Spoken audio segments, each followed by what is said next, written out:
Весовая категория 69 800. И первым на ринг. Синий угол. Добро пожаловать. Файтер, представляющий Кыргызстан. Ырыскелді Сураналы. Ырыскелді Сураналы Ulu birinchi bo'lib ringga chiqib keladi. Qirg'iz Respublikasidan o'z debyutini o'tkazish uchun. I don't ever slow up, no I don't take shit. I got no love for the fakeness. If you wanna play tough and wanna hate this, I'll always show up. I don't ever slow up, no I don't take shit. I got no love for the fakeness. If you wanna play tough and wanna hate this, I'll always show up and make a statement. I don't ever slow up, no I don't take shit. I got no love for the fakeness. If you wanna play tough and wanna hate this, I'll always show up and make a statement. Everything I do so instinctive and so passionate. Every word I move so descriptive like an adjective. I got a vendetta against people who patented being negative when you should be getting after it. На ринг вызывается Ырыскелді Сураналы, Кыргызстан.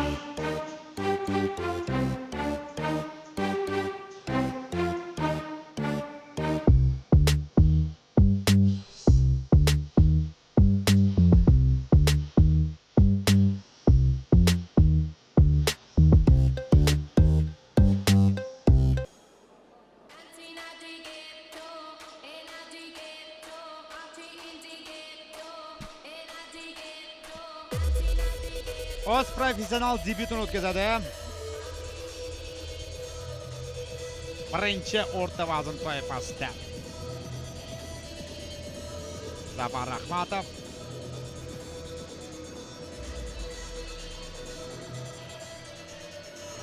tekshirib oldi.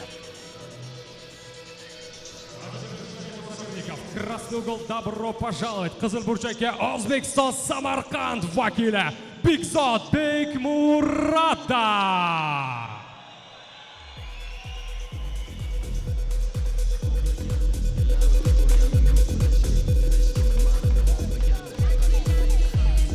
Va uning raqibi Samarqand viloyati vakili, ikkita jang, ikkita g'alaba, bittasini muddatdan avval yakuniga yetkazgan.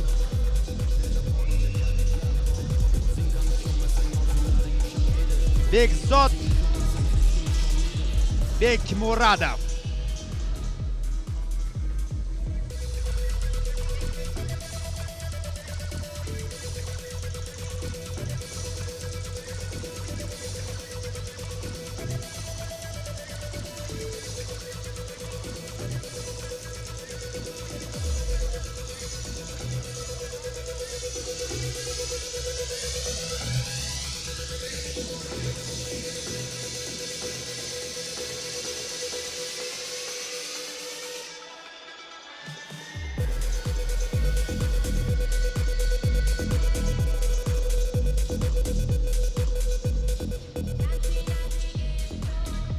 Официальное представление боксеров. Международный поединок. И первый боксер синий угол Көкбурчак. Ему 21, его рост 1,75 сантиметров, вес 70 килограмм ровно. Он кандидат в мастера спорта по боксу, представляет бойцовский клуб Strong Jalabad, Кыргызстан. Ырыскелді Барс Сураналы.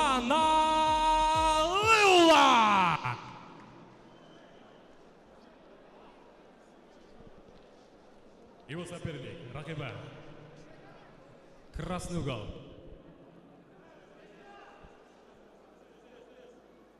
Hamyurtimizning yoshi 21da, bo'yi 178 сантиметр, og'irligi 70 килограмм. Он мастер спорта и чемпион Азии по боксу, представляет Fight World No.1 O'zbekiston Samarqand. Shustri Bekzod Bekmuratov. Havaskor boks albatta uni janglarni bevosita kuzatganmiz, sharhlab borganmiz.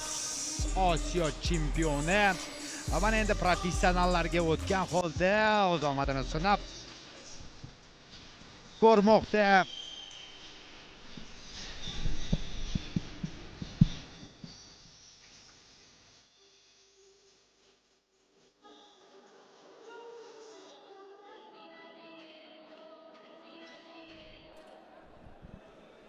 Birinchi raund. Har ikki asosiy zarbasini o'ng qo'lda yo'llashadi. Jab o'tyapti yaqqolgina. Bekmurodov ijrosida.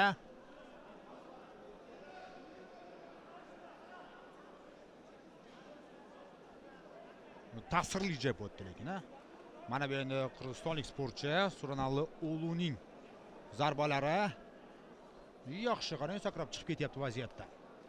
Zarbalar bilan, ammo mana bu o'ng qo'l zarbasi, yana o'ng qo'l zarbasi. Ortidan klinch holat. Shoshmayapti, kuch sarflamayapti klinchda.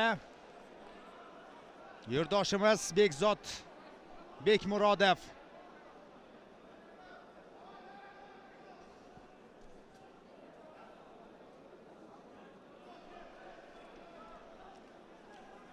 Yana bir jab. Uning ortidan kutyapti. Raqib bir joyda turib qolishini. Jab o'ng qo'l, to'g'ridan yo'llangan zarba.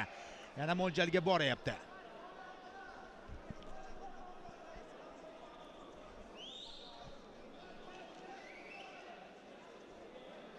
Aperkot va yon tomonlama zarba ortidan ko'rdik. O'ng qo'l, qo'llar ustidan cross yo'llandi. Va bo'ldi. O'ng qo'l, to'g'ridan yo'llangan zarba tura oladimi yoki yo'qmi? Hozir ko'ramiz. Har holda hisob ochilyapti. Ana shu o'ng qo'l, qo'llar ustida yo'layotgan zarbalar oxir oqibat o'z so'zni aytishi mumkinligini sezib turgan edik. Raqibga qarab boryapti. Jangga oshiqyapti.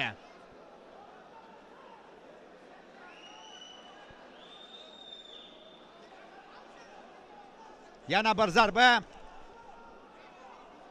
Aperkot chap qo'lda. Yarimta.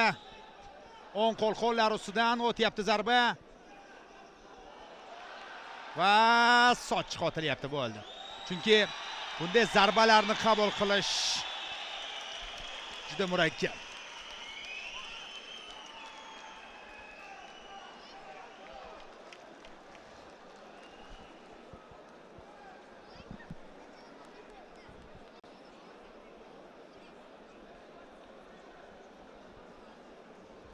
Agar oq sochiq otilmaganda ham murabbiylar tomonidan bu jang baribir raundning oxirigacha yetib bormasdi. Chunki har bir zarba yo'llangan sari uning kuchi, uning og'irligi sezilayotgan edi. Bekmurodov haqiqiy professional bu ishni davom ettirayotgan jarayonni ko'rdik. Feruz Toshev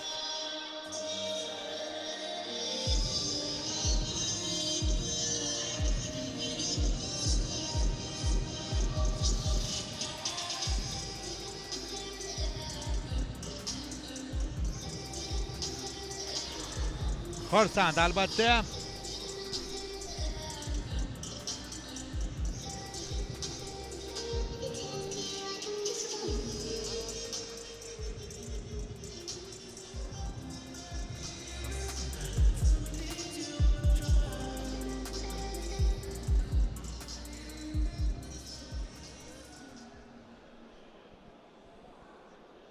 И в данном поединке, в международном поединке, зафиксирован TKO. Технический нокаут. Победу одержал Узбекистан Самарканд Bekzod Bekmurodov. Bekzod Bekmurodov uning qo'li baland ko'tarilyapti. Chiroyli g'alaba. Bekmurodov ijrosida.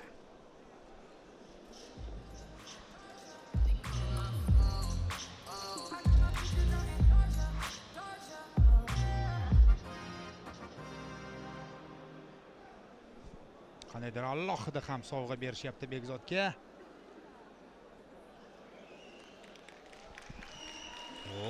Pul mukofoti va kuchiga emas.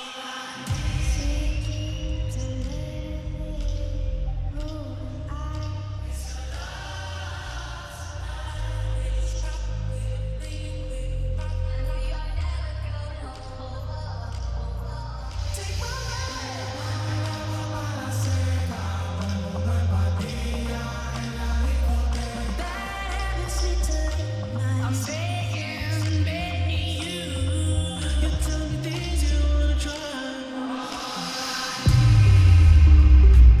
takror lavhalarni ko'rishingiz mumkin do'stlar. Qanday og'ir zarbalar.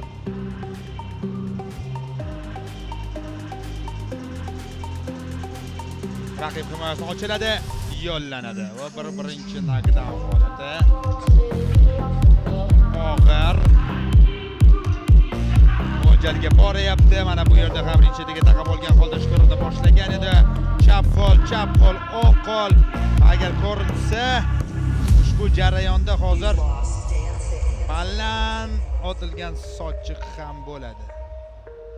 Va mana o'sha vaziyat.